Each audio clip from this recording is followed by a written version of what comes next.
Hey everybody, Bill 1911 here. Hey, today we're going to go over a few things having to do with carrying a concealed firearm. There really isn't a wrong way to carry one, unless it's very obvious that you're carrying it. That's the wrong way. Concealed means, legally speaking, it means to do everything you can to keep it from being noticed by the public. For example, I'm carrying a firearm right now, okay, and it doesn't show too badly, but if my shirt was really tight, then you would see it a lot better, okay?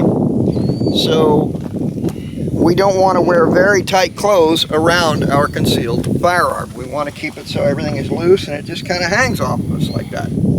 So that's what you're looking for. Now, one of the things that I want to stress is when you're carrying a concealed weapon, this is really important. When you're drawing the weapon from the holster, I want to show you this. Do not stick your finger inside on that trigger, because you're just pulling a loaded gun out of your holster, and for a short time it's pointing at your leg. So keep your finger off that trigger until you get that gun up ready to present to a target. So there are a million different options on where you can carry a gun. Different people like different things. Some people want to carry the gun here over their appendix, and it's a viable option, but what I found is when you do that, it makes it very difficult to bend over with that gun there, especially if it's a large frame gun that you're carrying. If it's a smaller one, it's a little easier, but it tends to dig into your crotch and dig into your belly. And if you're like me and you got extra belly, it's a big problem, okay? So that's one situation. Some people like to carry the gun in the small of their back. And again, it's a viable option. But the problem with it is, what if you're sitting down in a chair? Your gun is now pinned behind you and you can't get to it. When you're driving your car, it's digging into the back of your back and everything, and it's uncomfortable and it's a pain in the neck. So that never worked out well for me. Some people like an ankle holster. It goes around your ankle, okay? Which, again, all of these are viable options. But for me, I'm getting old and I fall over easy because, you know, I'm getting old, my balance isn't as good as it once was. And pulling up my pants leg, reaching in here and getting a gun out just seems kind of cumbersome and awkward to me. When I was in law enforcement, I carried my primary on my right hip, and I got very used to it being there. So this is a very comfortable way for me to carry my gun. Notice my finger, again, is not on that trigger. Alright, so this works out very well for me. Now, I personally like leather holsters, but again, that's a personal thing. So if you give me 1 second, I'm going to show you some other holster options. Okay, this is what we call a hybrid holster. It's partly made out of a plastic that's called Kydex. Now, some holsters are made completely of Kydex. This one has a leather backing. It is also designed, it's different, it's designed to actually tuck inside your pants, and this clip goes over your belt. Now, it's got this little button here on the back that pulls the gun in tight so it doesn't stick out on the back. Alright, so this is another viable method for carrying a firearm. Now, holsters come in every different shape and size. Now, this one kind of looks like a wallet until you open it up and you realize this is not a wallet. Alright, so like I said, they come in all kinds of different shapes and sizes. It's up to you what you find comfortable. This one has a little belt hole on it, and it can go on your belt like a cell phone case. So you can also, if you got a big pocket, you can slip it in your back pocket. Your pocket better be pretty big though, because this isn't all that small. This is called a Sneaky Pete, okay? The one I showed you a moment ago, this is by a company called Bucks Holsters, okay? And they make these things. I couldn't tell you what they cost, but you can find them on the internet. A lot of these places, like Sneaky Pete holsters, you can find them on the internet. Yeah, pretty much, you know, you can find just about anything you want on the internet. The only thing I can't find on the internet is new hair. All right, now this is going to be kind of a blast from the past for a lot of you because we wore these things back in the 70s and 80s.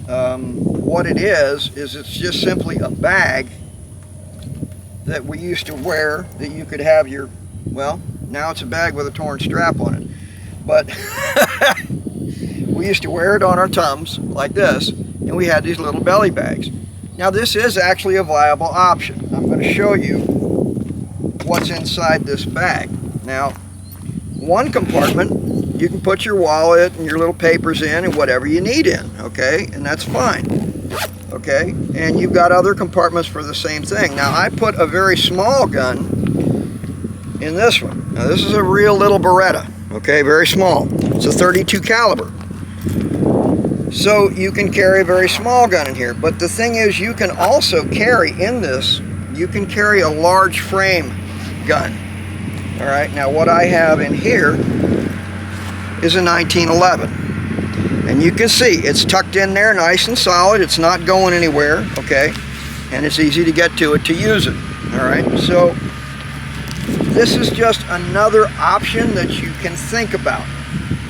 If you're a lady and you have a purse and you want to carry your gun in your purse, again, it's viable, but with it comes a certain problem, and that is when this purse is hanging on your arm, and if a purse snatcher comes along and snatches your purse, he's got your gun too. Okay, when you're in your car and you have your firearm with you, okay, nothing is perfect. There's always pluses and minuses to whatever holster you're going to carry. This one is a little awkward to get a hold of where I'm sitting here, but I can still get it out past the seat belt if I absolutely have to. I got to lean forward to do it, but it's better than having the gun in the small of my back because then there's no way I can get to it. Okay, some other options that are viable if you wanted to have an under the arm shoulder holster. But again, when you're sitting in your car and driving, it is difficult to get to the gun to get it out. Now, no system is going to be perfect, but what's important to remember is that whatever you use, once you've tried some different holsters, talk to some friends, try their holsters, see if that's comfortable for you. Once you fall on something that's comfortable for you, then you kind of want to stick with that. The reason why is, if you're ever in a situation where shooting starts, you don't want to be going, okay, where did I put the gun today? And be hunting for it while the other guy is shooting at you, because that's not going to go well for you. Okay, so here's another holster option. It fits very much the same way as this one does on my belt. I carried this for many years, as a matter of fact, as my carry piece. And the way it works is that it has a snap on it that you stick your thumb in here and unsnap it and pull the gun out. This works very well. It keeps the gun in the holster and there's no problem with it. The one I have on my hip, it actually has a hook inside that hooks around the trigger guard and makes it so it doesn't come out easily. You've got to pull it out. Okay, so if somebody is trying to get the gun away from you, it's not going to be easy for them to pull it out. You kind of got to pull it straight up to get it out of that holster. So that's pretty much it. There's a lot of different options. Explore, find what you like, and then stick with it. That way it keeps you from having to hunt for it if you need it. Okay, the next thing I wanted to talk about is extra magazines, okay? This is a magazine pouch with extra magazines in it. Now I'm going to show you something that's very important, okay? We learned this in law enforcement. Let's say you're out of ammo, okay, and your magazine is empty, all right?